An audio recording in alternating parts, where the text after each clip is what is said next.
ассалому алайкум дӯстон, хушомадем ба шабакаи мо. Дар навори имрӯза оиди тозатарин ва беҳтарин хабарҳо аз ҷаҳони ММА гап мезанем.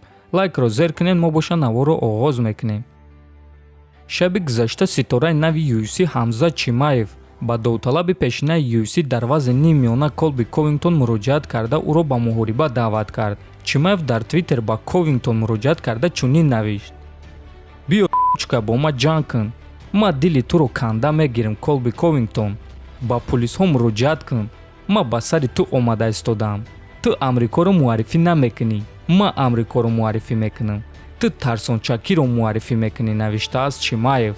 хотиррасон мекунем ки чанд рӯз пеш Колби Ковингтон Ҳамза Чимаевро пас зада ӯро камшод ва ҷанговари сус номид ва таҳдид кард ки агар UFC ба онҳо муҳориба ташкил кунанд, пас ӯ Ҳамзатро чунон заданӣ мекунад ки Ҳамзат муддати дарози умри худро дар беморхона мегузаронад.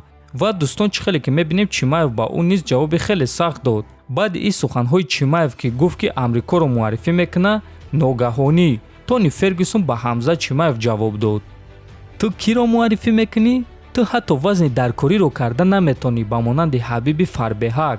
барои ҳамӣ дар ҷоят нишаста даҳонатро пӯш, то ин ки ман туро чукаи худ накунам. умуман ту дар оғози пандемия дар куҷо будӣ, навиштааст Фергюсон. дӯстон, рости гап ман намедонам ки барои чӣ Фергюсон дар муноқишаи Ҳамзат ва Ковингтон даромад, аммо фикр мекунам ки Тони дар муҳориба зидди Чимаев ягон шанс надорад. ва дӯстон, ногуфта намонад ки Тони Фергюсон пеш дар вазни нимёна баромад мекард ва ӯ ҳатто финалисти шоуи The Ultimate Fighter-и вазни нимёнаи UFC шуда буд.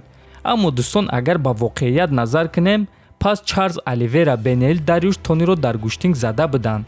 акнун тасаввур кунед ки Ҳамза Чимаев бо ӯ чӣ кор карда метавонад. ана муҳорибаи Колби Ковингтон ва Ҳамза Чимаев муҳорибаи хеле шавқовар мешуд, чунки ҳардуяш гӯштинги хуб доранд ва ҳардуяш зарбазани сахтанд ва ҳардуяш дар вазни нимёна баромад мекунанд. чемпиони пешинаи UFC дар вазни сабук Ҳабиб Нурмагомедов дар муҳорибаи унвонӣ байни Чарлз Оливера ва Дастин Порье прогнози хуча дод. биён суханҳои Нурмагомедовро гӯш мекунем.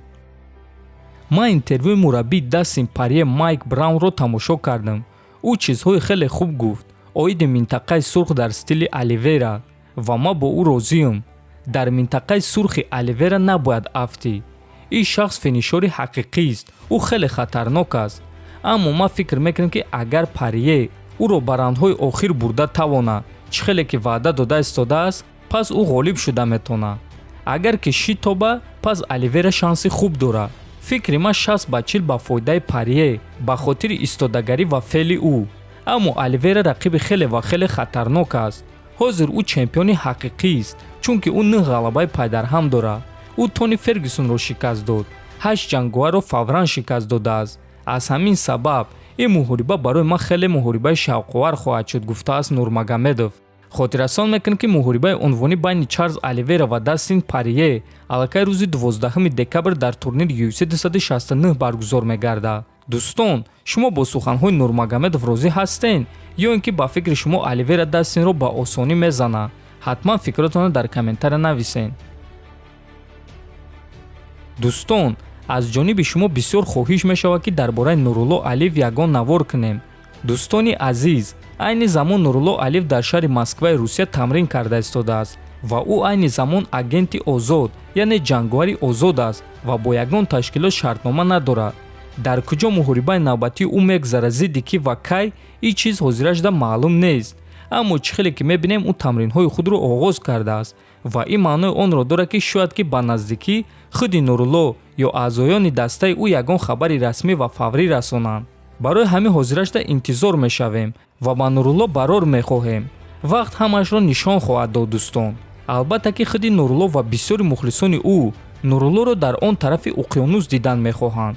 барои ҳамин шояд ки орзуи Нурулло ва орзуи мухлисони ӯ ба наздикӣ амалӣ гардад. ҳатман дар канал обуна шавен, худтонро эҳтиёт кунед. то боздид хонаободу сарбаланд бошед.